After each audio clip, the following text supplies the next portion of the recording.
Before we go ahead with this conversation, there is something that I want to share with you, and that's that in this IANS community, I hear a lot of people talk about how they learned from their experience, and I certainly learned from my experience.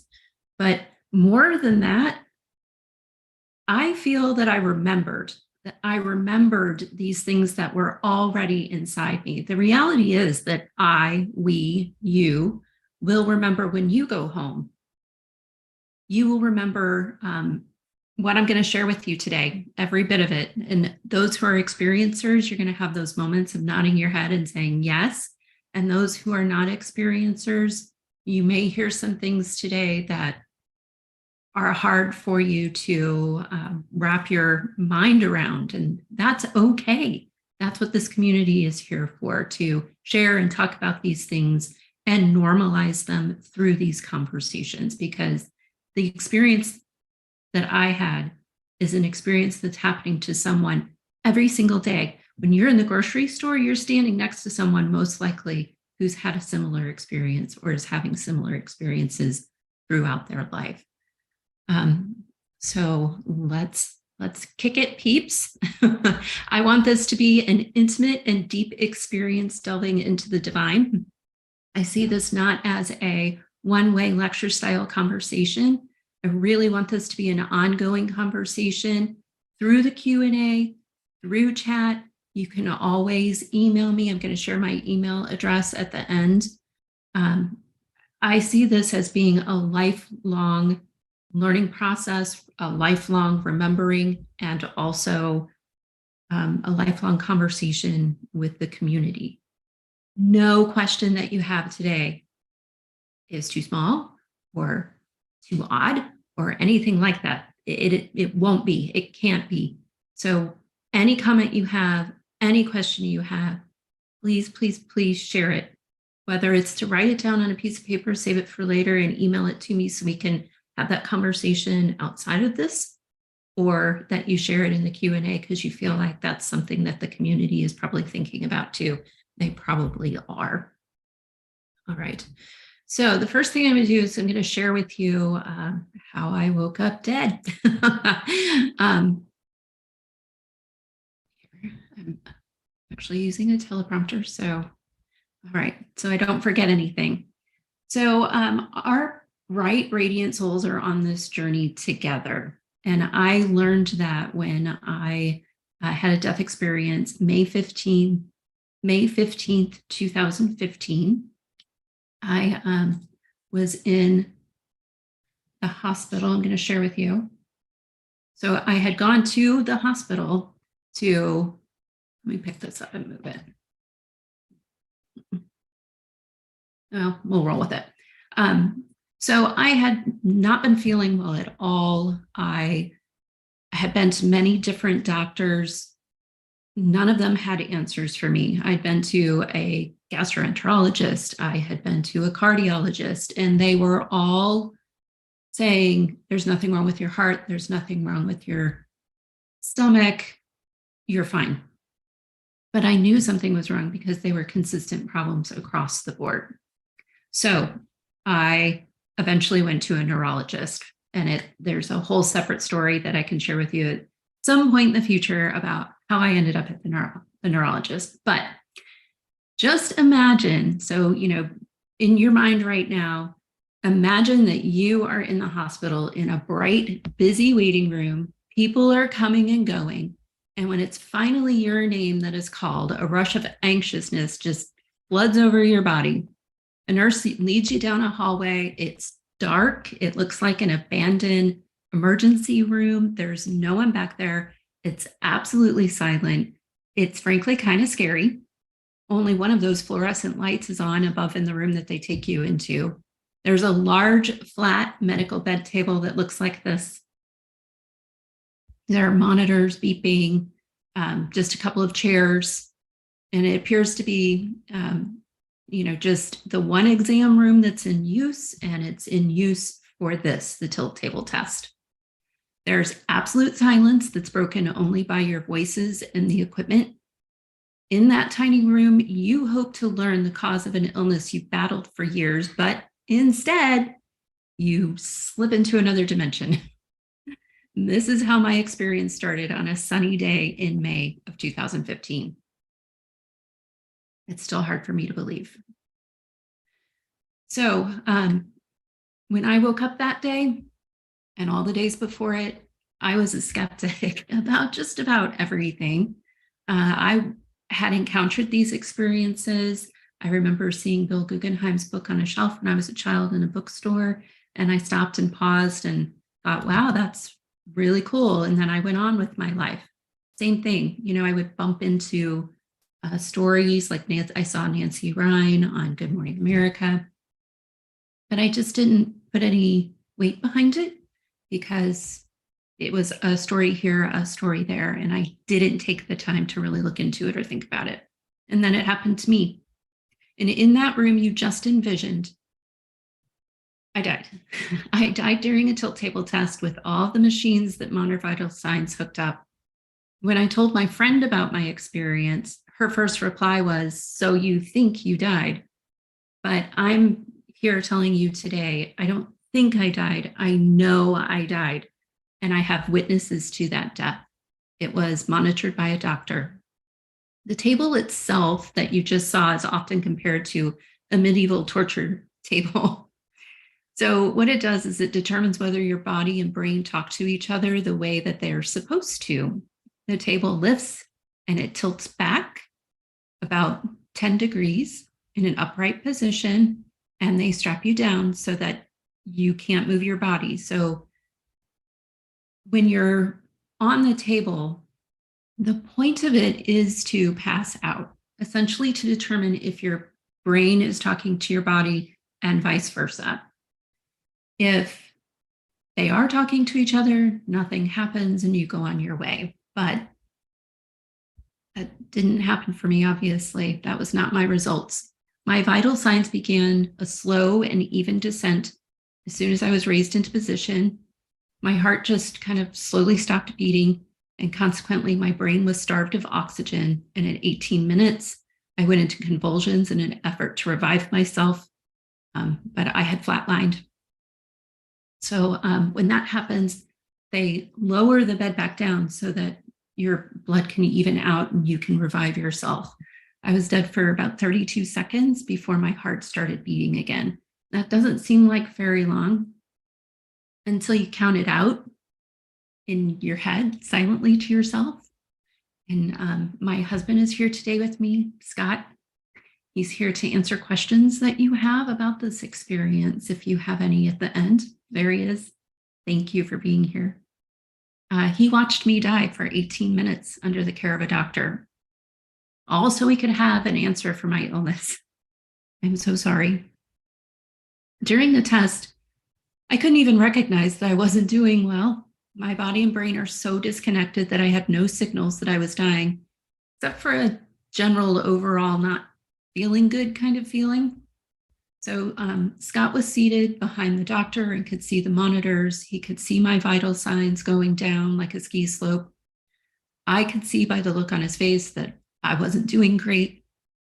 He didn't say anything about what he was seeing, but I knew by the look on his face that it wasn't good, that he wasn't happy. I remember the doctor standing in front of the monitor over my right shoulder, coaching me to talk, trying to get me to explain how I was feeling. And I just didn't really have the energy to talk. I was nauseous, I was cold, but I was sweating and somehow didn't have the ability to articulate. Scott tried to get me to elaborate, but really in my mind, all I was thinking about was, like so many other tests, this was going to tell us nothing, and I was going to continue to live life feeling like I was feeling in that moment all the time, terrible and tired. And then I was outside my body. So I moved forward out of my body a few inches. I saw the nurse in front of me jump up from her chair and go through me. And I heard the nurse and doctor talking about how to treat me. I don't remember exactly what they said, but I remember them talking. And I basically flipped myself around. So instantaneously, like pop and flip, and the nurse is coming, and it was very fast. So when I flipped around and saw myself, I was still kind of in the convulsions, the seizures, and I didn't recognize me, which I think is hilarious. Like, it's me. You would think you would notice yourself, but um, I didn't. Scott's face was very pale. My soul was directly in front of my face. My physical head was moving so much from the convulsions that, I didn't really understand they were convulsions at that point. I just was looking at my head, kind of coming to a stop. My head dropped down as I flatlined fully. I recognized my face at that point and that I was seeing myself, but I was seeing myself more as a stranger with kind of a detached recognition. I remember thinking along the lines of, oh, that's me. I think that's me. That's my body. Everything was in full color in the room. When I was out of my body, I could hear everything that was going on, just like I did when I was in my body. The only difference was that cold, I wasn't sweating, didn't have that funky feeling that I had had on the tilt table. I had no pain. And it was really in that moment for the first time that I realized how much pain I had been in for such a long time. And I was so relieved to not have that burden anymore. And even with all that realization, I hadn't yet understood what had happened. I just knew that I desperately loved the guy in the chair over there, my husband, and just knew that we were deeply linked and that these two other people in the room were pretty focused on helping this person strapped to the table in front of me. Looking back on the experience, I kind of think my soul came out from under the veil so unexpectedly that I was still trying to orient myself. My soul, started moving backwards to the left. So again, I was out of my body. I was facing myself. I could see myself. My face was literally right in front of my body's face. I did not feel a body of any kind. All I know is the recognition from my head being, my face, my soul being in front of my face. That's why this is ineffable. We're trying to use earth language to describe something that's not earthly.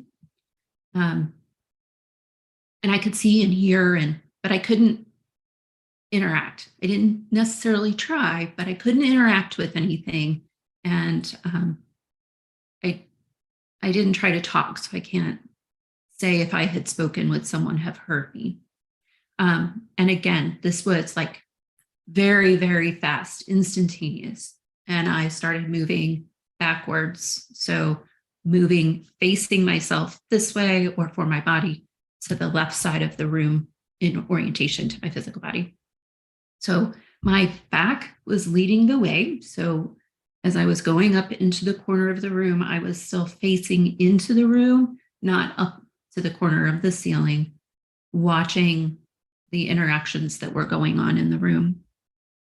And then I was just suddenly in the velvety black void. So there was the movement towards the corner of the room, and then I was in the black void. There was no transition there that I remember. And I was facing forward in the direction that I would be moving in. And I was having a conversation with a woman in a creamy dress, kind of robe. She had long, shiny, dark hair, beautiful brown eyes with golden flecks in them. She was carrying a book, but I didn't pay attention to it. Her features were soft and pretty in a, very normal kind of way, not like startlingly beautiful, but like a conventional beauty. Her voice was warm and of a medium tone, and we were in a conversation that was a continuation of a conversation we've been having for a long time. And I now, have connected more with that and recognize her and honor her and value her as my life guide. She felt so familiar. The conversation was familiar. She was familiar. I couldn't remember the conversation starting because it's a continual conversation that we're always having with each other. I was completely at ease and had completely emotionally disconnected from everything that had just happened. I did look back over my shoulder at the hospital room, though, as I was, kind of having a quick moment of, whoa, wait, what's going on? I looked back, I could see Scott, I could see the hospital room kind of through a tunnel. Yeah. I felt, when I looked back, I felt a push of Scott's emotions, anxiousness and fear. There was a sensation of forward movement and a feeling of walking, but I didn't notice walking. There was no body movement there, but there was, like when you move forward, that feeling of moving forward. When I looked down, I saw a body just like Angela's, but I didn't feel the body there. There was complete silence around us in this black velvety void, as if, there was nothing else existing in that void except for the two of us. I didn't feel warmth. I didn't feel cold. I didn't smell anything. I didn't hear anything other than my life guide's voice. And I was just simply there, moving along and talking and having a conversation. And then very quickly up ahead, I could sense first and then begin to see a space of white light and the barest forms of shadows that looked like people. And behind me, I have painted actually kind of an image of that portal. So at the end of the tunnel, the white light was, starting to grow. And this is, I call this the entrance. It's the very first barest glimpse. So sparkling golds and silvers and shadows, which, indicated that there were people there. It both seemed far away and close. And we arrived very quickly. As we approached, it's more that the space grew around me than that I went into the space. And maybe that's part of the floating aspect. Kind of like a door or an entrance. What I compare it to is when you're on a subway and you're in the tunnel and you're looking out the window and the subway tunnel is dark and you're approaching the station and the light starts to come flooding in, and then, you're suddenly in the station. It's kind of like that. The forms of shadows became people very quickly, just like we see here on Earth in body form with their faces and their arms and their legs and their feet. And I recognize them as my family and friends. So I'm asking you, as you listen now, to think about when you look into someone's eyes and you just know them, you feel at home, you know that they have been a part of your life forever. That's how I felt about these people. It was a warm homecoming. Most notably, I recognized my mother-in-law, Marcia, and my grandparents, Bert and Madeline, who had passed. They looked young, but I knew that it was them. When I looked at them, I could just see through, I could feel all of the faces they wore during their life on Earth when they were Marcia, Mert, and Madeline. And it was the same for everyone else who greeted me. At this point in the experience, I was overcome with that love that everyone who's had an experience talks about, that love that permeates everything. It isn't something that you attain. This kind of love isn't a concept. It isn't something that you express. It's different than that. It's everything. It's the foundational block upon which all is created and all is meant to be.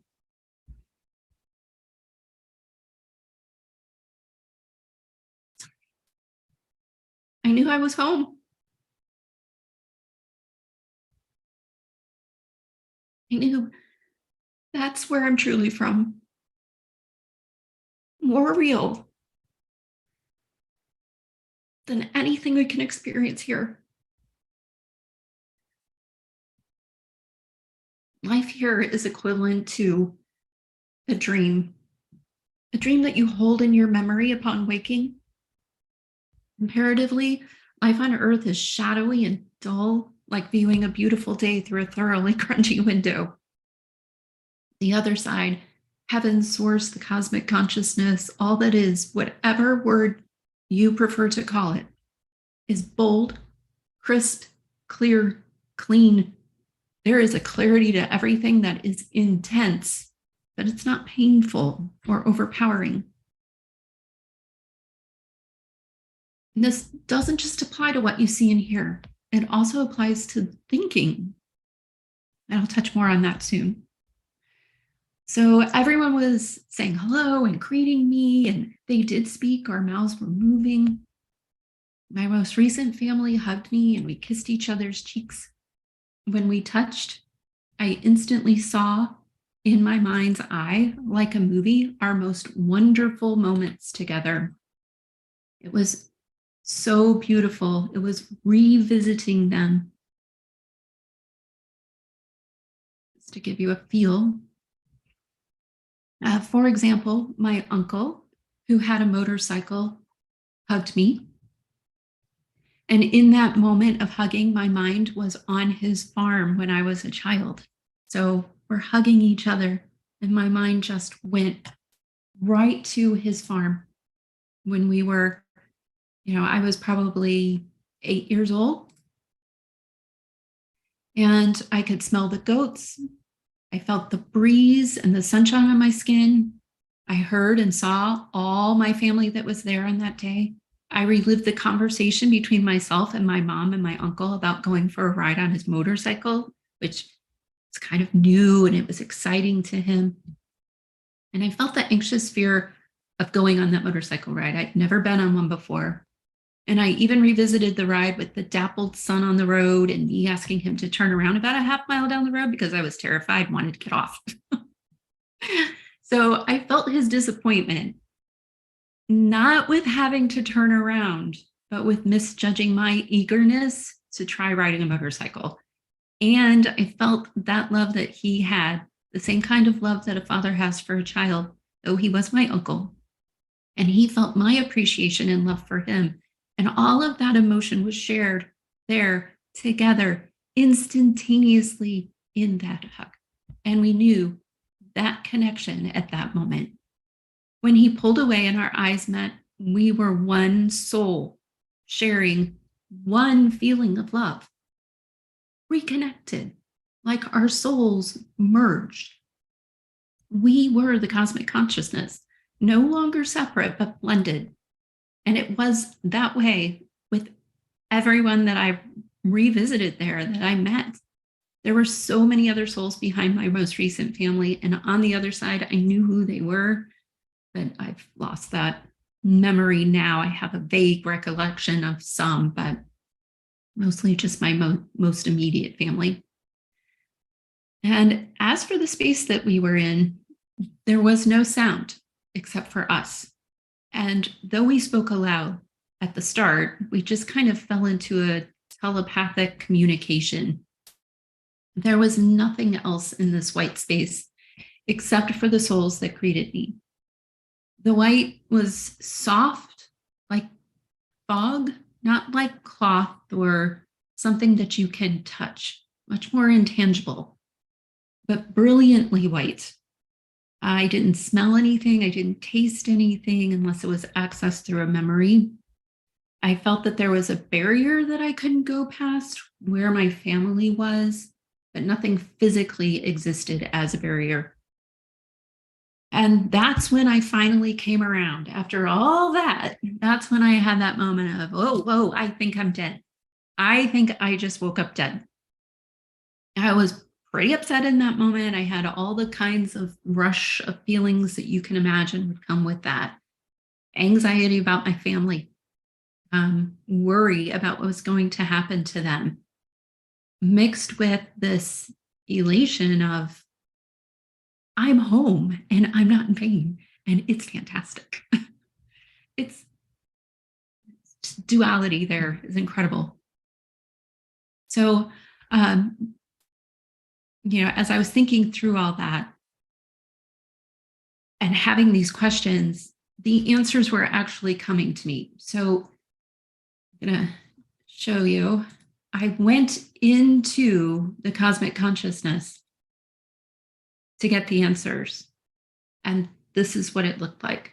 So, like in the velvety void, I could feel myself moving. And it's kind of like the warp speed from Star Trek, where things are going by. There's movement and some color in the spaces in between. So I'm going to talk more about that here in just a second. So there we go. So no one was telling me these answers. I was accessing them on my own, literally by going to a location for them. I'll talk later about how there's no time and there's no space. And again, it becomes very difficult to describe this because we're trying to use earthly words from an earthly mind. But yes, it felt like I was traveling to these places. So, what would happen to my kids? I was able to then kind of go into the future and see they would be okay. Everything would be okay. Not perfect. There would be a lot of trouble and PTSD and, all the things that happen when you lose a family member, but that they would overcome that. So I was able to see that, and that made me feel better about what had happened to my earthly body. So I'm zooming around from place to place the way you just saw, and it's like I fell into the all. Whatever it is, it's access to all knowledge. It's like being sucked into a vortex. It's the falling feeling of falling asleep. I didn't feel that I was in control of the experience. I was just whisked along to places, to information whenever I thought of something. It felt like standing in a really strong stream from my mind's perspective, but not my body's. It looked like the window view, as I said, of a starship with that movement. Then when I would arrive at whatever it was I had accessed through my thoughts, I was completely immersed in that information. I was not seeing my family in this transitional space where I had arrived with my life guide. All that disappeared and my mind was fully and completely in that moment, that experience. Like when I hugged my family members, I was there, but I was a separate watcher. I couldn't manipulate anything. I couldn't be heard. I couldn't interact or engage. I could only observe with sight, and I could hear. And I definitely felt emotions. So my emotional self was still attached. And again, these were not moments of learning. These were moments of remembering. I was revisiting things I know when my soul is home on the other side, which kind of indicates that my soul during this temporary experience was still affected by some kind of veil or filter, which kept me partially tied to my earth mind. And I didn't just launch right into this remembrance. My soul was thinking in earth format and terms, but able to access this space where all knowledge exists. I was in an in-between state. So this is powerful, what I'm sharing right now. And it's intimate to me that we're able to do this and it's natural. It's not odd. This is what we really do, right? So let's step away from my NDE timeline for just a little bit so that I can share what I remembered in this beautiful space. So I remembered you choose your existence here, both before you came and while you are here, meaning you have free will to choose not just an action or to manifest, but to change the entire direction of your life through your choices. Nothing is set in stone. That said, there are markers you need to hit, like stones to cross a stream. That's how I envision it. That we set these goals for ourselves and we want to hit those goals. I'm not sure. I mean, I'm reading and I'm listening to the community. I'm listening to you and trying to learn more about that. But yeah, we do plan our life here, but we have free will. So I certainly have had moments in my life where I can look back now and I can say that was a stepping stone to get me across the stream, like meeting my husband, like having my children, and smaller things along the way too. But in between, Angela gets to choose. Angela gets to make choices. Angela gets to live the life she wants to live. So there's no space on the other side. There's no time on the other side. In this natural existence for our souls, time and space are constructs of the dimensions our souls live their lives in. So I'll say that again. Time and space are constructs of the dimensions our souls live their lives in, as in, I hopped into a body and I'm going to go gallivanting around on Earth or wherever and grow and learn and become. At the center, if you will, of the multiple dimensions where our souls can go is again, here comes that word, space, location, where time and space don't exist.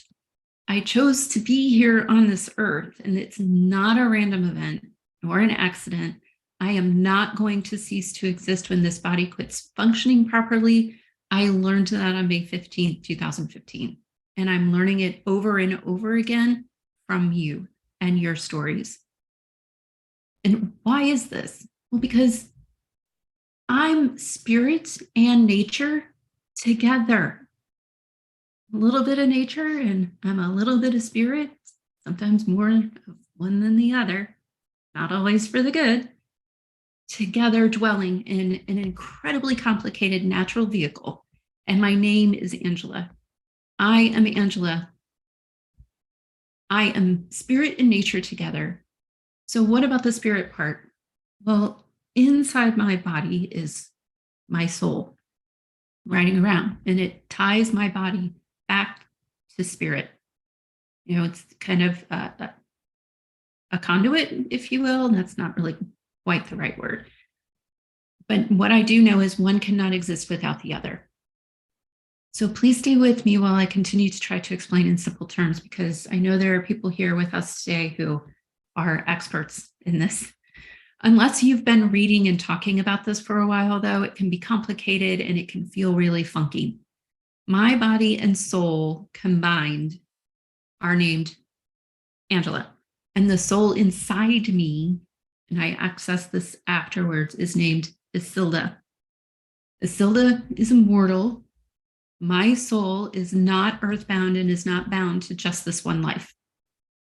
My soul is in an open-ended experience, living lives in parallel, all at once.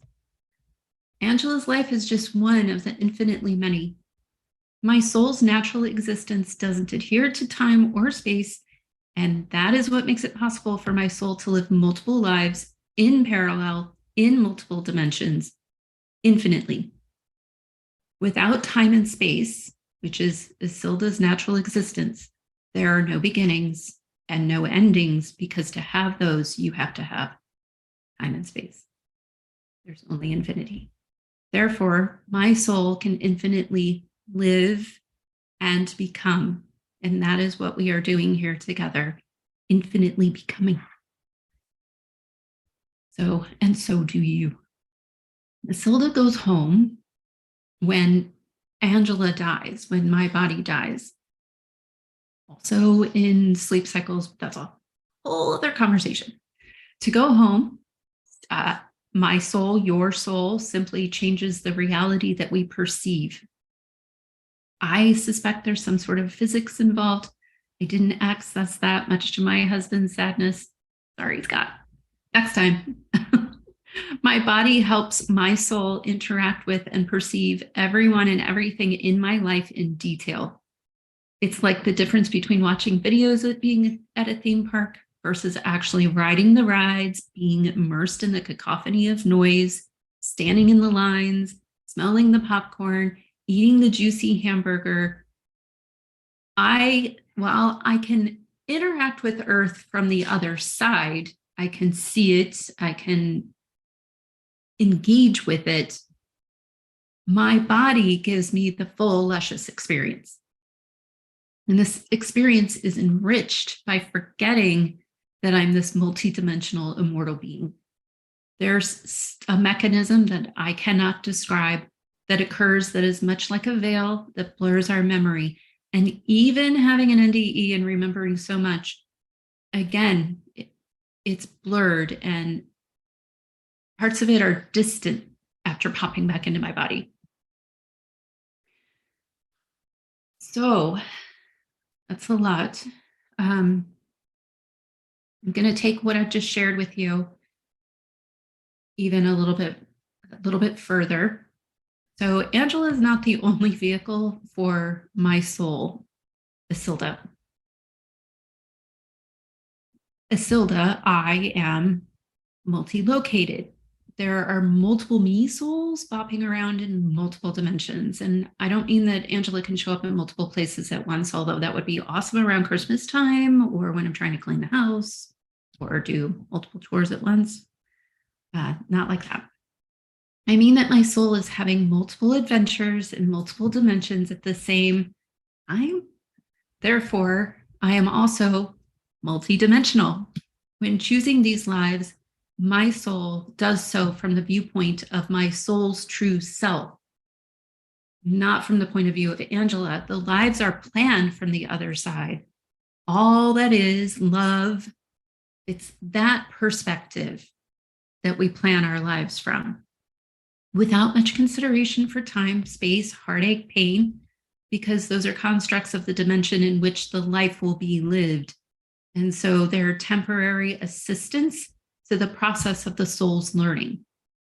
So heartache, pain, suffering, love, companionship, hunger, aging, gender, poverty, wealth, these are all constructs that we choose to aid our soul's development. And we choose them knowing that it's going to be a super short ride, as Betty says, a temporary human existence. So why do I believe this? Well, because I saw myself, portions of Isilda's soul, gallivanting around in other places. The first me that I visited via the all looked like, actually, I had an image. So I want to show you what I saw. When I say I want to show you what I saw, I want it to look like what I want you to see that entity, right? I don't want you to see a kind of, cobbled together version of it. I want it to be right. So when that happens, when I can get it right, then I will definitely share it with the community. I saw two very different entities of two different genders, two different dimensions. With both, I approached slightly from behind and to their left. So it's like I was coming out of, here, okay, and coming in from over their left shoulder. It was like I was sneaking up on someone. But when our eyes met, it was the same kind of connection that I had with those who greeted me. I slipped into a memory stream and I knew that those entities that I were seeing were me, just as I know that I am me sitting right here in front of you right now. It wasn't like looking into a mirror. It was so much more than that. It was looking into myself and remembering who I truly am. And when our eyes met, I lit up even brighter with love. Those emotions just grew and overflowed with acknowledgement for the expansive growth being given through those lives, with compassion for the loving, gracious commitment that they were making. So to help you understand what I look like in these other bodies, I'm going to just, explain it to you. I'm going to leave this up just for now. It won't take too long. So neither, like I said, can really express it in a way that you can see it. So just if you want to close your eyes, and as I talk, try to envision it the best that you can. So my first self that I saw is male and lives in a different dimension. He's a rusty red color. He has a smooth oval head. His eyes are dark and round, as in like a circle, and big. There's no white that I saw in the eye, but there was a moon reflection in the eye, indicating the roundness and the shininess to the eye, so that the eye would not be flat. It would be cupped like a very shallow bowl rising up in a mound. There was a mouth that was just a line. The shape of the head was not unlike an ant's, but there were no mandibles like an ant has. There were small nostrils that I think they're nostrils. I'm assuming they're nostrils.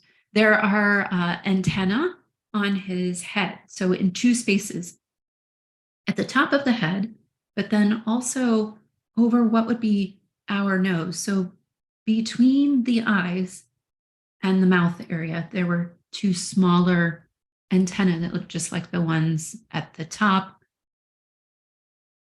but just over the eyes, and then on the outer apex of the curve of the lower half of the face. And they're soft, and they moved independently with the bulb at the ends, kind of away from the body. There was an insectoid-like body with a soft chest, neck, chest, thorax, more than just 4 appendages in total. The 2 upper appendages extended more like that of an arm. He was upright, okay? So like arms, the chest is turned to upright, the neck is upright, the head is upright.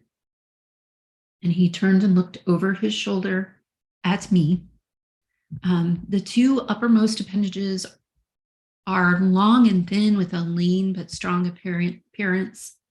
Pardon me. The lower appendages are strong and lean like a human leg, but then the other way. So if you're facing that way, okay, so here, I'll stop for a second. So imagine that you're facing this way, right? And he was standing like this. His legs actually came down like this, and then there was the foot. Whereas normally, our bodies would be like this, and our legs would bend like this. So very interesting. The abdomen was tilted downward from that upper body portion toward the ground. The closest comparison I can make is to say like an ant, but very, very large, standing upright like a human. I don't remember any indications of an exoskeleton. It was more like a skin, but harder, flexible, firm. That intuition is strength and might. My estimation, based purely on feeling, is probably 8 to 10 feet tall, very large abdomen. He was wearing a hat-like thing on the head and something across the back, which was black with gold piping. He was holding like a rod in his hand, but like this. So if you take your hand like this and put the thumb away, okay, so just 3.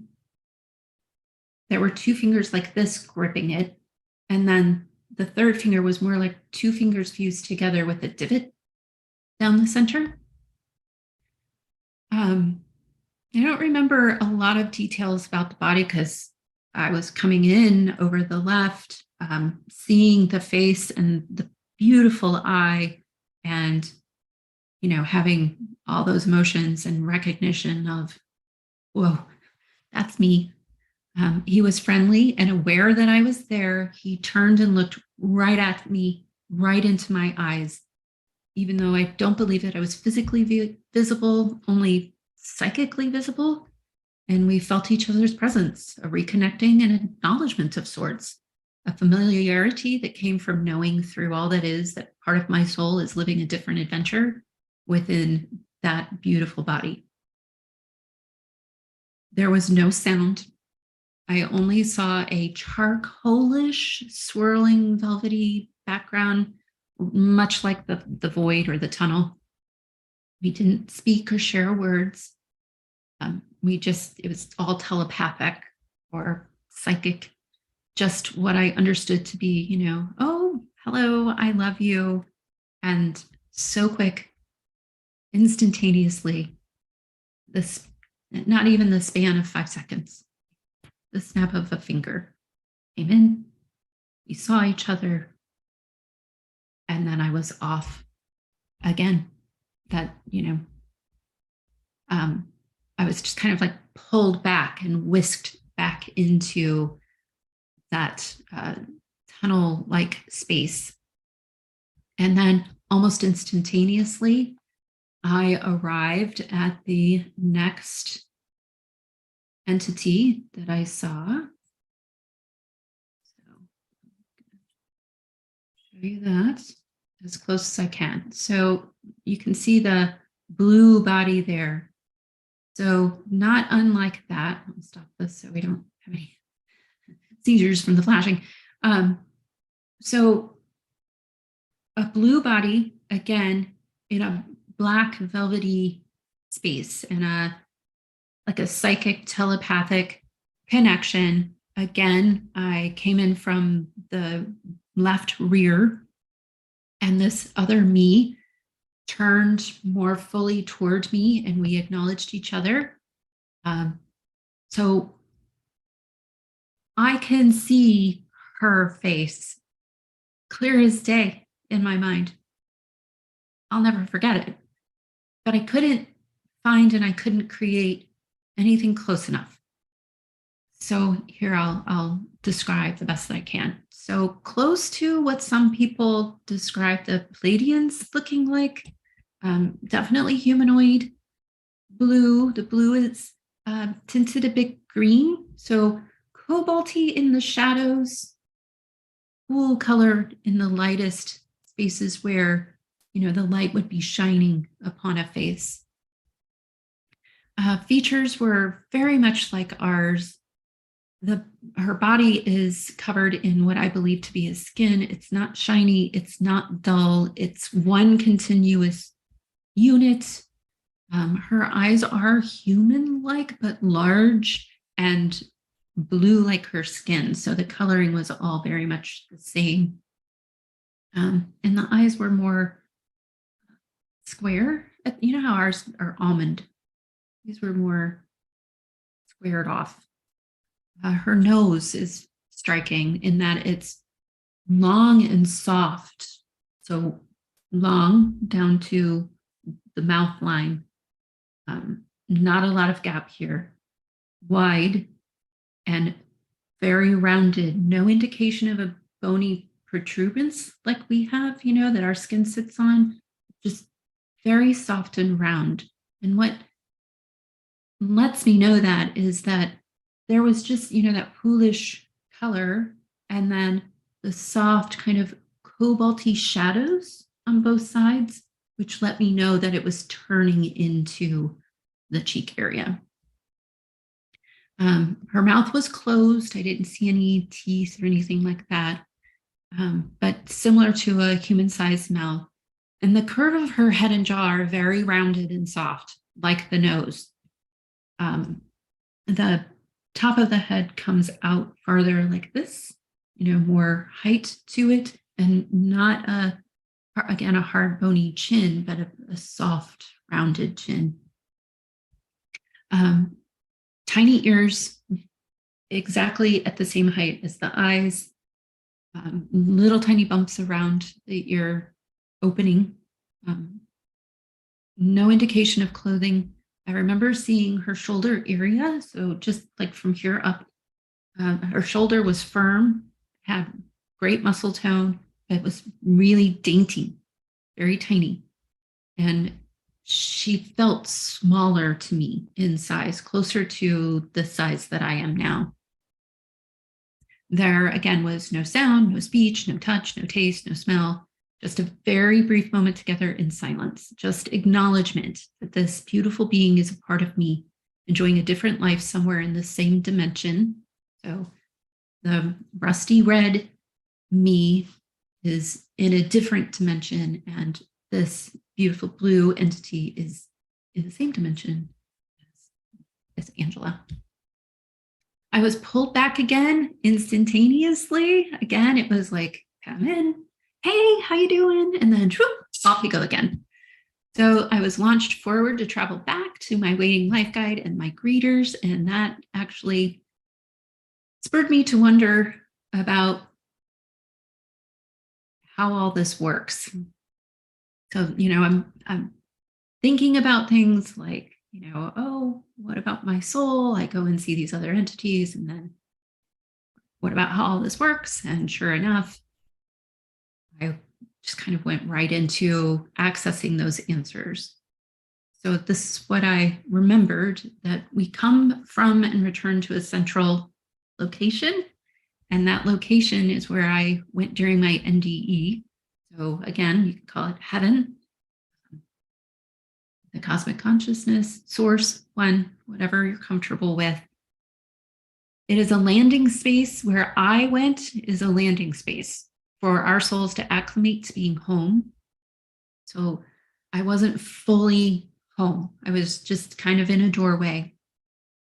And I was kind of creating what I was seeing in that space in alignment with my intention to love myself and grow source's knowledge through even that experience. So what goes past that then is that love space, heaven. The feeling we experience that we define as love here on earth is just a drop of water that you're feeling. There's an ocean of love on the other side. You don't just swim in this ocean of love. It's everything. Like I said earlier, every molecule, every thought, every perspective of a memory, every intention toward a future. It's all love. Our soul is a light being. Doesn't have to adhere to time and space. Our soul is a portion of an entity. So there's my body, there's my soul, and then we're hearing it more and more from the community, from more and more people who are experiencing this, that my soul then is a part of this larger source entity. Your soul is a part of this larger source entity, made up of an infinite number of other souls that doesn't have to adhere to time, space, aging, gender, any of it. That's all stuff from here. And we are infinitely becoming. Source is infinitely becoming through our individual soul experiences. So how can source infinitely become? Because time doesn't exist and space doesn't exist. And so then the becoming, the growing, the learning of this entity has no boundaries and no end. And therefore, as a part of one source God, you are immortal. You are multidimensional. You transcend time. This life I'm living on earth, just like I was just talking about love being a drop in the ocean, this life that the soul is going through is a drop in an ocean of lives that include the lives on the other side. My soul, like a single water drop, is but one soul in a vast ocean of one source God, all cosmic consciousness. All the souls in this vast ocean of source are one with each other. And I'm not talking about individuals that are really friendly. I'm talking about literally being one from one single source and returning to a single source with a capital S, source. Like a single cell of a human body, We are one. Each one of us is absolutely vital, and so is everyone and everything else that is here on earth with you.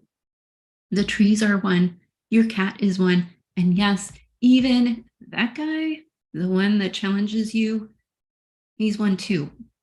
Source is infinitely becoming. So we're learning and we're changing based on our life experiences. What I say, what I choose to do, and how I interact with others. So your interplay with me and my interplay with you is what matters. And we, one source, are infinitely becoming through your choices too, because you're an integral part of one, of source. Source is also infinitely becoming through that guy, the one who challenges you and makes you cry, through his choices too, because that person is one too, with a capital O. So a lot of questions in this community are about suffering. So I'm going to share a little bit about what I remembered, acknowledged while I was in this cosmic consciousness about suffering. When you are on the other side, you don't see things the way you do when you are here on earth. I had a completely different viewpoint that is the one I have when my soul is unbound from the veil of earth. And I remembered something about suffering. I didn't come here to suffer. That guy, the one that made you angry, well, it's not about you and your suffering due to that person's choices. It's a whole change of thinking about that. You didn't come here to suffer. You came here, I came here to lovingly and graciously give that guy an opportunity to learn and grow and spread the love of the other side, even in the toughest of circumstances. So suffering isn't the plan, really, when you choose to come here. Lovingly and graciously creating space for a fellow soul to learn and grow is what is in the plans. That doesn't mean you should needlessly allow someone to abuse you. Speaking up for what is in alignment with source is the example we are here to enact. We are each other's teachers and role models. We are here together exploring the beauty and splendor of earth. We're here to revel in the joy and the delight of this planet's sensory experiences that range from the greatest moments of beauty to those moments when, frankly, we just want to curl up and cry or hurl and laugh about it later. We came here to eat amazing foods, to see gorgeous vistas, and most important of all, to experience the highest experience of all, to love and to be loved. Because there is no time on the other side, one knows both the past, the present, and the future. So while Source is learning from us, those lessons we contribute are more of a gentle nudge one way or another versus a profound change. This journey is about each person growing, raising their soul like a child, raising your soul like a child. Gentleness and forgiveness are essential. And remembering all this fantastical stuff, one would think would cause me to be in a state of shock, that I'd be freaking out. And believe me, I have had those moments. I mean, having another entity riding around in me, learning that Angela is more than just what I've been from age 0, from what society sells to me. From this side of the veil, as an American, that's a pretty strange concept. To think of this as a separate entity does make me feel queasy when I'm on this side. I'm pretty protective of my body, but when on the other side, I remembered all of this in a flash of time, because there's no time there, and accepted it as completely normal. It wasn't a moment of, oh, what? It was a moment of, that's right, I remember. And that's because without Isilda, there's no Angela.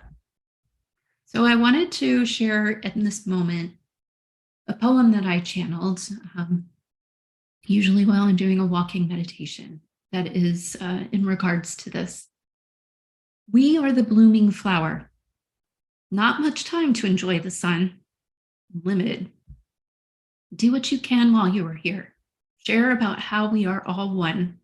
The light of heaven is in every cell, in every soul. Soul spreads through everything, and so it is in every cell. While we have singular souls like a memory storage device, our souls are also collective into the soul of heaven. Like a hive mind, we are helping the collective and individual souls move forward toward enlightenment. And so, all that information from that cosmic consciousness takes a long time to say, but I remembered it in what seemed like 100th of a second. So fast. It was a coming home. That knowledge was reactivated instantly. So now is a good time, I think, to step back into my NDE. All of the time that I am simultaneously seeing those who have come to greet me, life guide, Scott in the hospital room, and my kids. I can hear them, and it feels as if I am right there with them. I can feel their emotions without prompting and without words or an introduction. My mind is overcome with my life review. Again, not by my choice. I didn't say, can I have my life review? It just happened. I am immersed into the events before me that feel, I can feel the emotions. I'm immersed in the events. Visually, though, they're unfolding to my left, as in I have to turn a half turn to see the events, which are not on a screen, but appear in midair, but not see-through, very opaque. The image is crisp and clear. And when I look at the events, my mind just kind of, again, slips right into the event. But again, separate, only there to observe. I can change my focus, though. So while my life review is going on, I'm not locked into it. If I think of my family, I can turn and see them. If I think of the people who came to greet me, I can see them. So I made a little map here. I'm going to show you, which might help. So this is like kind of where the tunnel would be over here that we came from. And my life guide is still here by my side. This would be like in front of me, and I'm standing here. My life review is occurring kind of like right here. And when I think of my kids, it's like my mind turns fully around behind me and there's a portal here. And that portal is like clouds opening up. So remember, it was like it's a foggy like space, the fog parts, and there are my children. I think of Scott, the fog parts, and there's Scott, right where they were. So Scott's in the hospital room. The kids are at home with grandma and grandpa. My greeters were in front of me, and there was that kind of invisible barrier. Here are the things that I did while I was there. And when I was sucked into that vortex, it was kind of like I was going that direction. So off to the other side. So it's very interesting to me that I had these orientations of space, even though there's no space. It's very complicated. So I can converse with my greeters still, but my life review is going on. And that was in full color, full sound. I was fully me, but was also fully the other person. So the events that were happening, it wasn't just my point of view. It wasn't just my experience, my feelings. I had the whole part of it. So I was feeling their feelings as well. As I watched my life review, I could stop it if I thought of questions. I could remember why that act unfolded, and I would go back into the all, and I could see and hear and feel other experiences in other dimensions, in other lives that I had had and am currently having that were related.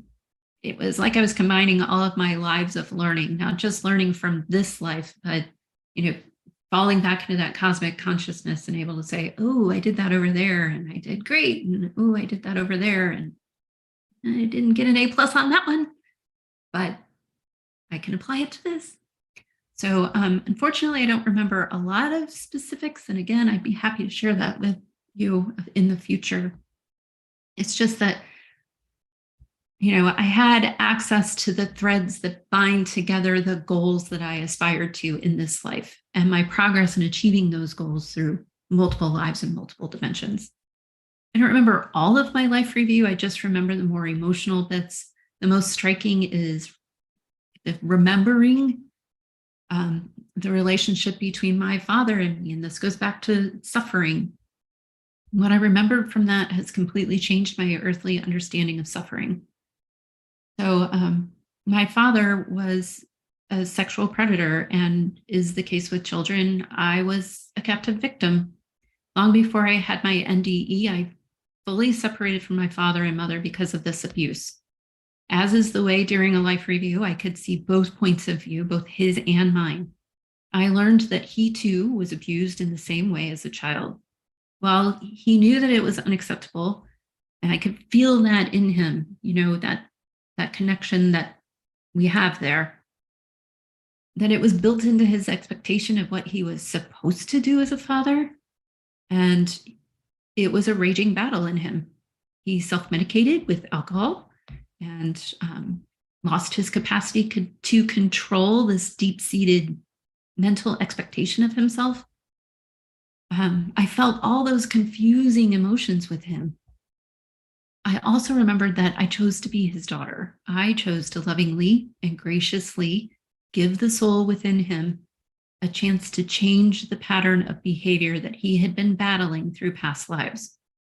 I chose to endure that abuse because I believed while planning my life with him that he would choose the path of healthy choices, the path of love.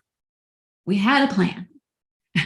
I remembered that I intended to speak out against him more than I did in this life, to play an active part in encouraging him to choose to be healthy, to be his true, loved self and loving self.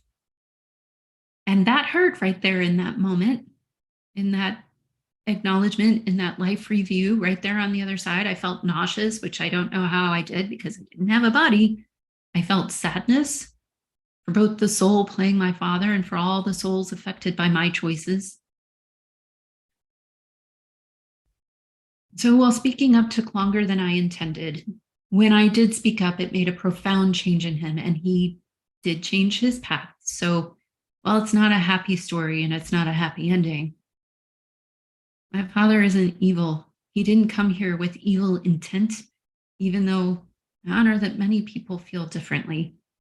He came here to be an example of how to overcome the patterns our human selves perpetuate, the suffering we perpetuate. We planned that part of our lives together before we came here with the intent to grow and learn and become in our earthly bodies the light and the love of home. And we both have moved in that direction, but we've done it separately and differently than intended through all that free will. And so then, after all was said and done with my life review, I could see that no one judges you. I could feel from my life guide, Melanie, and my greeters, they were passive watchers. They didn't make any comments. They didn't change their feelings. There wasn't any flinching or crying or consoling me. All that ever passed between us was full and pure love of source. There didn't need to be consoling because we were one. They were experiencing it too. They were acknowledging and living all of it with me. So there wasn't a need for that kind of thing to occur. I felt embarrassment watching my life review, and they matched me with love. I felt frustration when I watched my life review. They matched me with love.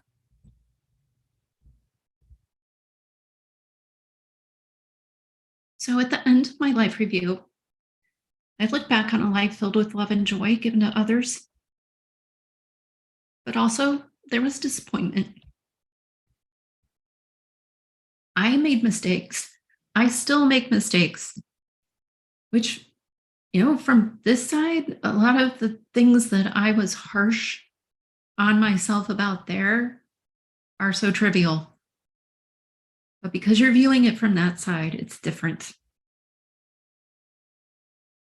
So I, in that disappointment, still kind of under this human filter in this transitional space, I had a moment of, oh, maybe I should send myself to hell or purgatory because I didn't do what I set out to do. But again, instantaneously within source, right? I felt recognition and acceptance from the souls who came to greet me.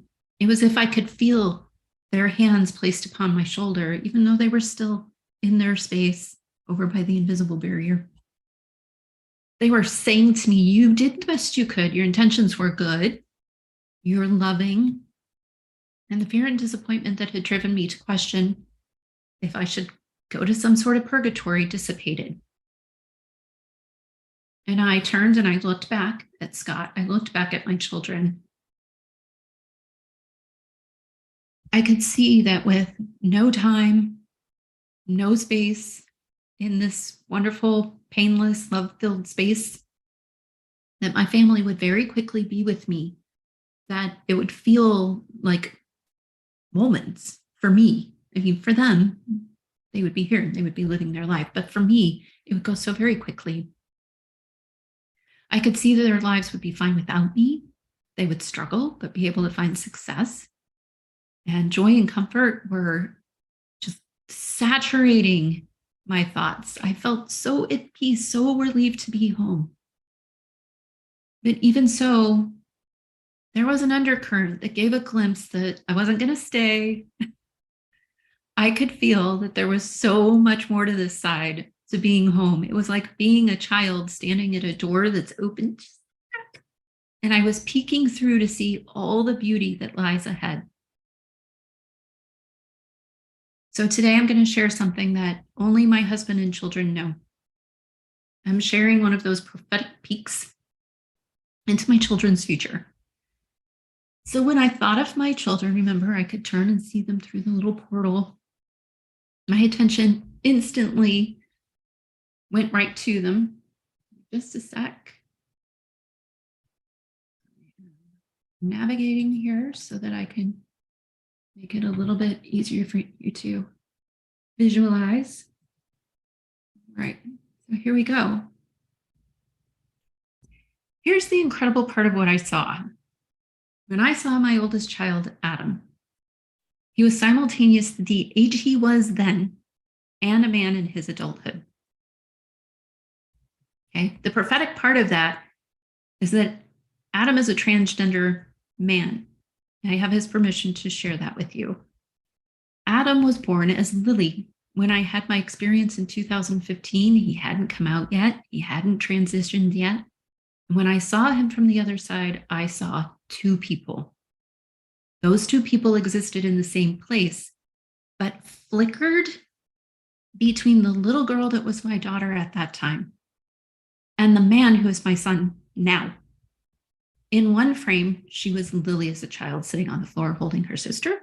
And then she became a he that was an adult. He was in blue jeans and looked just as he looks now. It was like a light quickly flickering on and off in a sense of pulsation. So just back and forth, back and forth, back and forth, back and forth. On the other side, I understood what I was seeing, but somewhat forgot it when I returned. I knew that transgender person was in him. And now that he has come out and transitioned, I fully and completely understand, acknowledge, and love that I was able to have that experience during my NDE experience. And then when I would look at Caroline, who was in his lap, it was similar. So Caroline, I saw her as a child in Adam's arms. And then when it would flicker, I saw her as an adult in scrubs. And wouldn't you know, she wants to become a physical therapist. Of course, there's nothing to say she won't free will her way out of that, but that's what it's looking like now, certainly. And so, what did I see when I saw Scott? Well, let's just say I married the right soul. And when I was thinking about how much to share of that, he's my love. And I want to keep him safe in my heart. So while I was thinking about it, I was like, I'm going to get up and go get some tea and kind of, refresh myself. And I walked into the kitchen and I looked at the microwave clock and it said 11:11. So let's just say that I'm going to keep those memories to myself.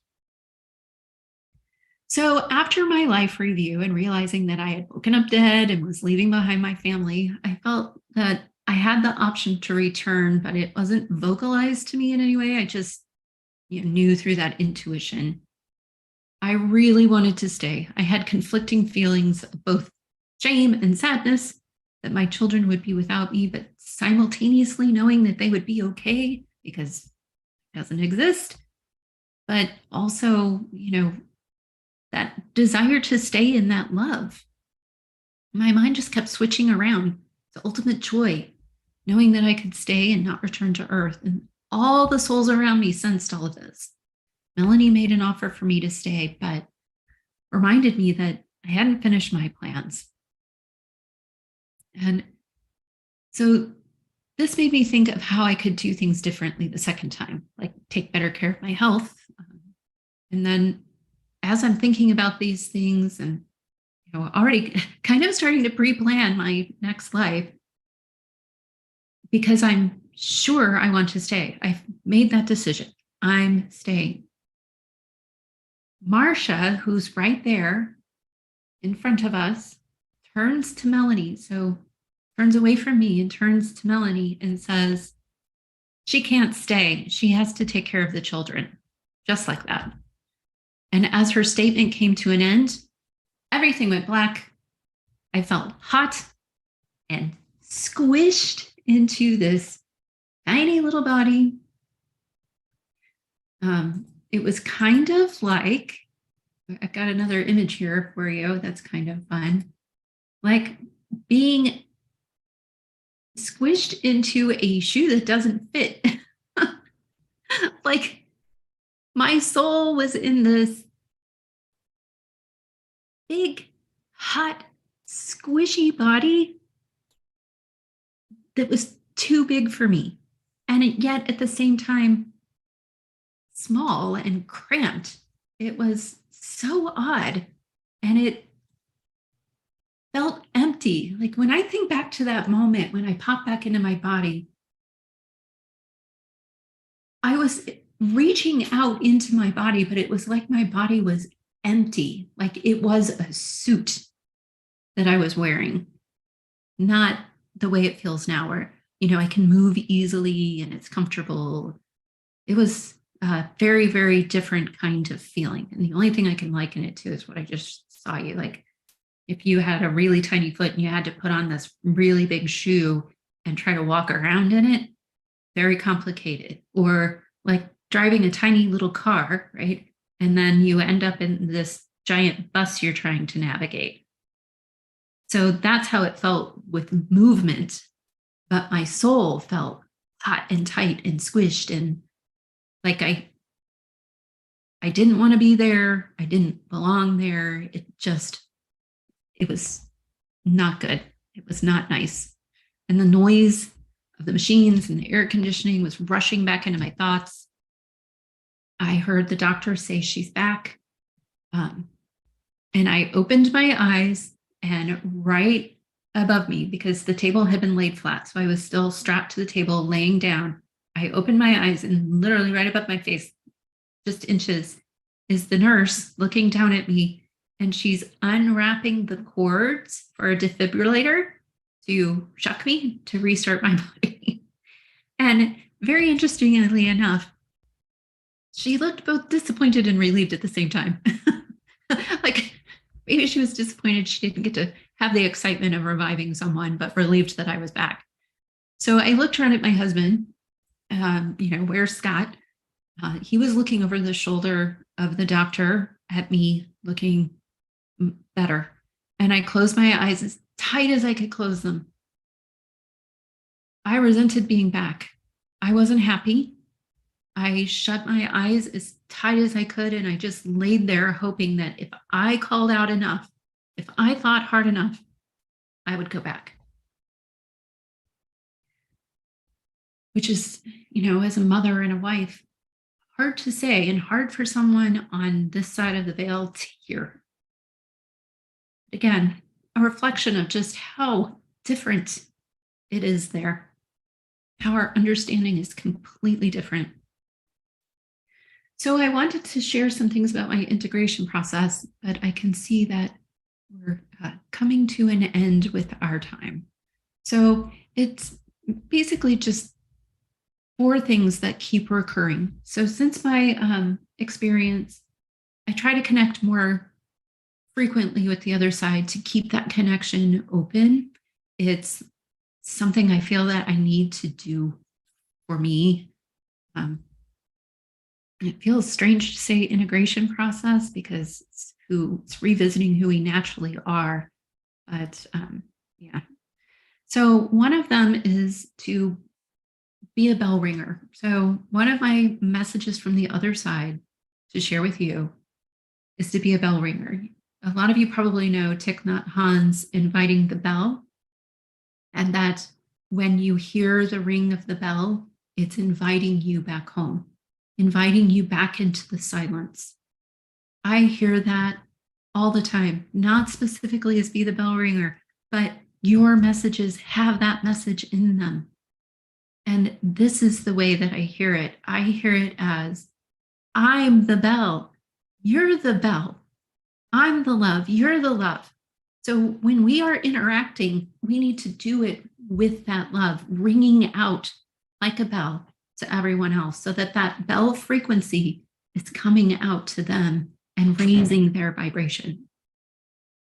The second part of that is you have to have a fit body to have a fit soul to be able to be that bell ringer. So I am very sick. I cope with it. I spend a lot of time trying to heal every single day and keep my symptoms in check. And when I don't, I can't connect with the other side as well. I can't be all that love. That human side takes over more. And so my bell ringing isn't as good as it could be. The next part is keep your appointments, meaning on a couple of different levels. Keep your appointments in your pre-birth planning. So stay on the path of love. Stay on the path of being the bell ringer. And when you encounter that guy or anyone else, or you're having one of those days where you feel like your spirit guides stuck you in a blender, that's, keeping an appointment. So push through. And then the last part of it is to take the long way home. And my guides are very funny that they always play songs for me. And it's that song when I hear it by Supertramp, Take the Long Way Home. So the meaning behind that, every time that I'm hearing from your stories and I'm channeling and I'm reading in books, is that we came here with a path to walk. And we need to walk that path, not just for ourselves, but for all of us, because we're here with a lot of different purposes. To love and be loved in the way that we are at home, to spread that love to other people, and to learn and grow ourselves, our single soul, but to also grow the collective source soul. And to do that, we have to push through, we have to keep our appointments and take the long way home. So then I will end my I want to check my slides here though, because this relates to what I was just saying here. So for maximum potential, we need all this, that's kind of the summary of what I just shared, that life here it's everything. It's rich. It's luscious. It's amazing. Dive in and swim around in it. There's going to be joy. There's going to be sadness. There's going to be pain. There's going to be heartache. But there's also going to be laughter and love and compassion and just pure and utter wonderfulness and amazement when you put everything together. So thank you for being here with me today. I just feel so loved and honored that you came to support me. And I want to normalize this conversation. So please feel free to share my story with anyone that you encounter that you feel could, grow and learn from it, find comfort in it, find hope and validation. Thank you. Thank you, Betty, for supporting me. Thanks so much, Angela, for such a beautifully articulate share. There's a lot of people in the chat on YouTube just talking about like the imagery and how, you're so descriptive. It was really beautiful. I really felt like I was there with you. And you said parts of your story that I've never heard any spiritual experiencer share about before. So that was really amazing. And, we get to hear a lot of stories here. And I'm so grateful for you and your willingness to serve by sharing this very vulnerable, authentic piece of yourself with us. It's a really big deal to step into that power. So thank you for doing that with us today.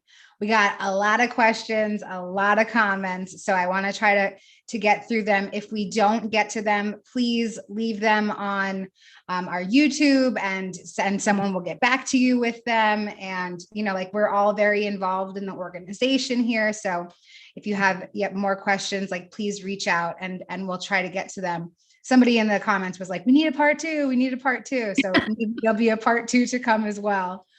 So John asked a question pretty close to the beginning of your share, but he asked, when you touched, did you have a sense of feeling each other when you first made your way into heaven?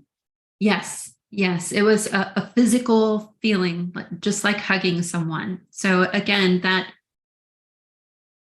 duality of, I didn't really feel I had a body, but it's like I was creating that body to give that hug, to be in that moment. Wow, that's so beautiful. Okay, so Jennifer commented that it reads, so I have chronic illness that affects my feet. And I've always thought I must have done something terribly wrong to someone's legs. And now I'm kind of cleaning karma. What's your opinion on that? Do you have any opinion on why certain things manifest in our lives that way? Yes, I think that there is carryover. We're planning our lives based on all these other experiences we've had, not just our past lives on Earth, but, as I pointed out, I'm existing in these other places, and I was able to go and, pull that knowledge, pull it. I think it was already in me because it's my soul. And then when you're planning your next life, right, you're using that information to create that life. So yes, I do think that, there's some karma, that passes through there. Yeah, that's beautiful. Thank you for that.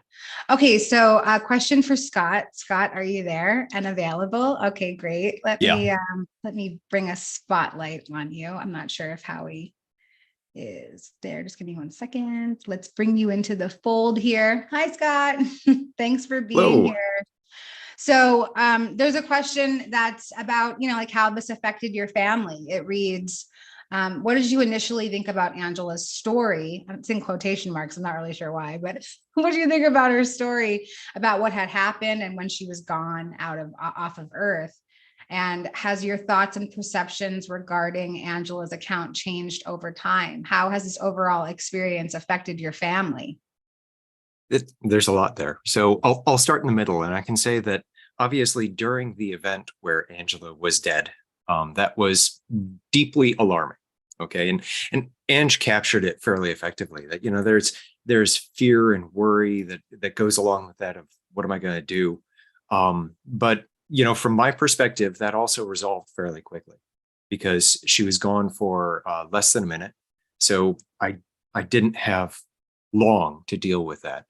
Now, from a standpoint of dealing with her story, I think it's important to acknowledge that her story is hers. It's her thoughts, her feelings, and nobody gets to question or evaluate or judge on the basis of that.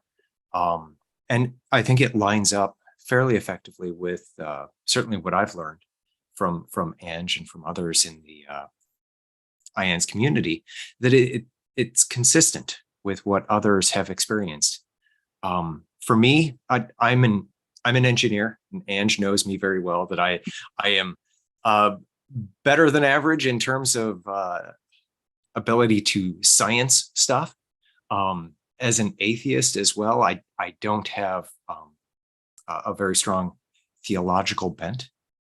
The surprising thing based on that is it does not disagree with how she's expressed herself today. So there's really not much challenge or disagreement from my side. And the fundamentals of how we get along and how we relate as a family are stronger now than they have been in the past. But there are tough times between here and there because PTSD comes along with her. It was definitely traumatic. And I guess in terms of relating with the family, we certainly support the children for expressing themselves, their true, authentic selves. Although, admittedly, we have some weirder dinner time conversations than most families do. Yeah. So, thank you. It's a good question. Thanks so much, Scott. Thanks for being here and being so supportive.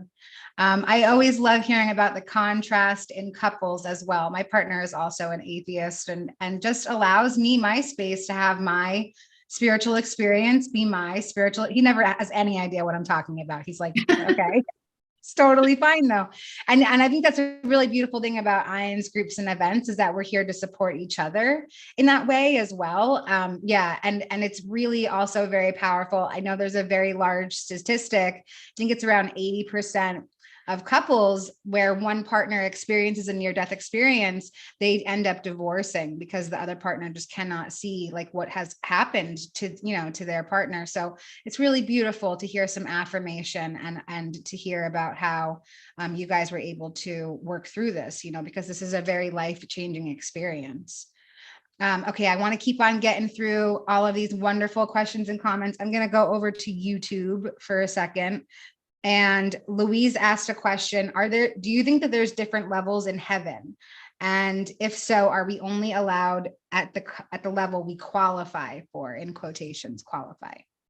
Yeah, I do feel that way. When I was in my experience, didn't access that. I didn't think about that, so I didn't access that. But being there in the all, the feeling was so expansive that I was going to these little spots and gathering this information very quickly, but that there's just so much more to it. And reading and all of that information that's coming from experiencers and from people who are conducting the research and doing the meta-analysis really points to that being the case. Plus, the channeled information that's out there, like the Seth material, definitely shares information about that. Wow. Yeah, I love that. There's so many words of affirmation, Angela, and I know that we have some time. There's just so many messages in here from people from our community, names that I've never seen before, just coming and just, your courage. And Trina had said, thank you to Adam so much for allowing your mom to share this part of you with us, because it is really helpful. And I totally agree. So thank you so much, Adam. And okay, let's see. Marilyn had asked, what did you learn about grief and guilt about a loved one's passing? Grief and guilt about a loved one's passing.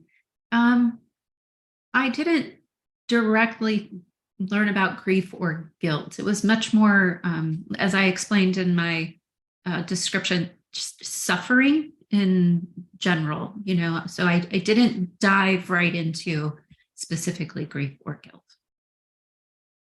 Thank you for that. Yeah, I feel like in experiences, in cosmic consciousness, it's almost impossible to sort of be on that lower part of the scale of consciousness with grief and fear, although all emotions exist. But yeah, thank you for that reflection. So another question was, how do you describe the cognitive, emotional, and social intelligence of these other versions, these other life forms of yourself within their existence? Great question. Yeah.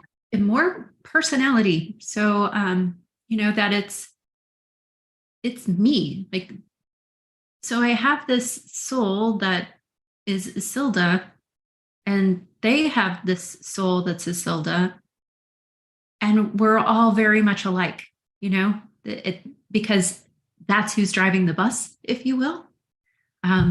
But yes, there was definitely that intuition of size of the body and things like that, and a softer, more feminine quality to the blue entity, and then a harder, more really the best word to describe it is militaristic, but not mean or violent or angry to the rust-colored entity. So, but as far as intelligence, I didn't have time and take time maybe to engage with them in that kind of way. It would be much more of an intuition kind of feeling. Thank you for that reflection. Yeah. So Luis on YouTube also asked, when you go home, do all the parts of your soul in the various adventures all go to be whole? I didn't quite hear all of that. You were kind of breaking up a little bit. Okay, Sorry. so that's okay. So because there's all these different facets of your soul, it says that my internet's connection is unstable. It's raining pretty hardcore here in New York. So, Okay. But because you have all these different facets of your soul, is there ever a point when they'll all meet up? Like when you die, do you guys all meet up in heaven at the same time? So I went to a space that's like a transitional waiting room, if you will. So I didn't get to step into, like the full rich kind of space where you'd have all of that knowledge. So also from my experience, it would indicate that while I had passed and was on that side, those other parts of my soul were still, in these separate entities. So, but it only seems logical that yes, at some point you start out all as one and then divide out again, all as one. But also the other side of that is, but I was feeling, their feelings and accessing their memories during my life review to help me understand my life review better and plan for my next life better. And that is a coming together of all of those souls. So I don't know.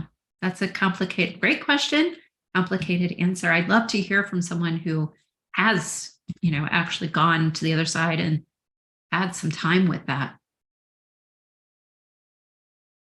Just want to acknowledge Nadine and Deborah and Greg in the chat who wrote these beautiful, like paragraphs of affirmation to you. Greg also affirming as a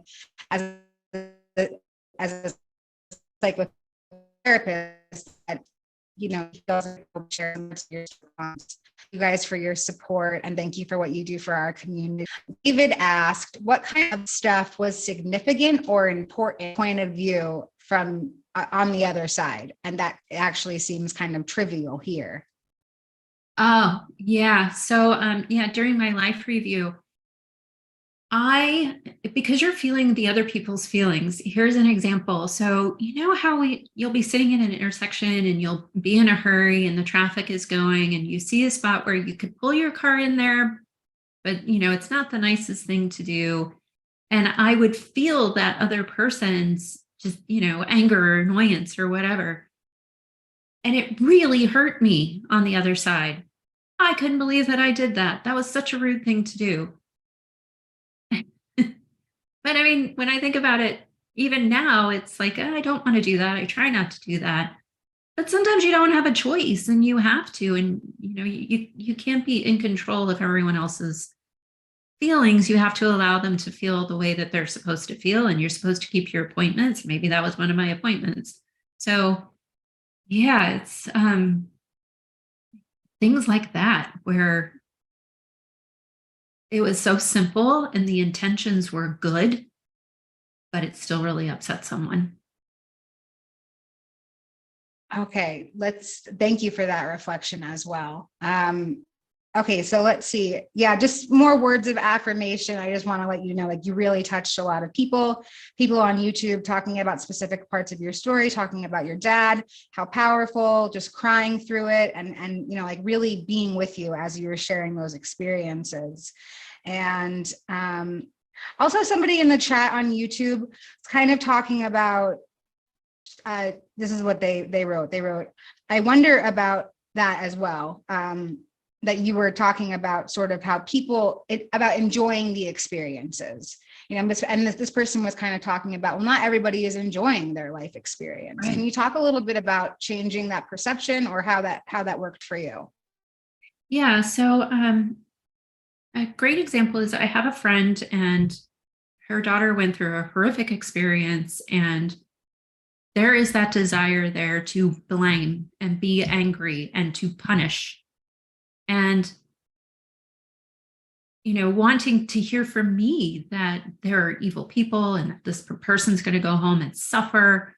And that's not the case. We're coming from this other space where it's love, loving intentions. Every last little tiny particle of it has loving intention. So, like with my dad, we both played a part in that, knowingly, willingly, from the other side, not from this side. And that anger and frustration that I still have in me for what happened, I have to take that now and understand that I have to see it from his point of view, from the other side. I have to see it from my point of view, from the other side. I have to step out of Angela and I have to go back into that space. It's not easy at all. And that's the part of, keeping yourself healthy, staying connected. It helps with that, to understand that there's purpose to it. And a lot of that purpose is for all of us to grow, for me to grow, for my dad to grow, for my friend to grow, for her daughter to grow, for this other person who was, not nice to her daughter to grow. And then we all grow together. Did that answer the question? I feel like I got off track with that one.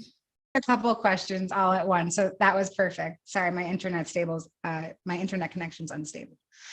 Igor asked if your dreams while you're asleep. I love that he pointed that distinction out. Thank you, Igor. Have your dreams while you're sleeping changed since the event?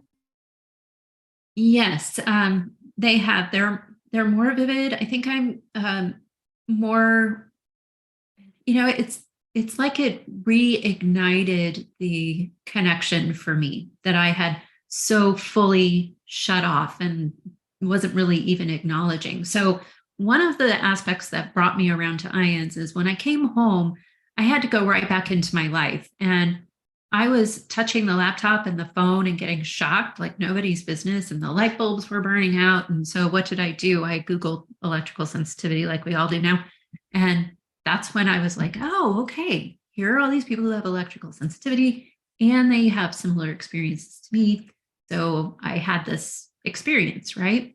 Well, right around the same time, where I had this whole awakening experience during the near-death experience, my dreams became more vivid, brighter, richer. I definitely have recurring dreams where I'm astral traveling. And I didn't know that's what I was doing before my experience. But I was, because it's the exact same dream I had before I had my NDE. So there's a lot more just connectedness to those experiences and what dreams can truly be for us and what we're truly doing in our dreams, which, I'm playing with a little bit, trying to use those to be the powerful source that they can be in my life, manifesting essentially.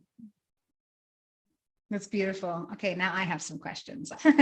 So I'm curious, how long did it take for you to, did you find yourself in a spiritual closet? Were you scared to talk about what had happened? Is there like a timeline for when you finally were able to tell your family and friends and other people about it? Yes. So when I told you when I woke up, I was like, if I just close my eyes tight enough and wish hard enough, I can go back. So I got up off the table. We took care of some medical things and what to do next. And I was walking out of the hospital, and there was this big flight of steps to go up. And I was looking up them and still feeling that draw to go back. And so I actually literally couldn't move.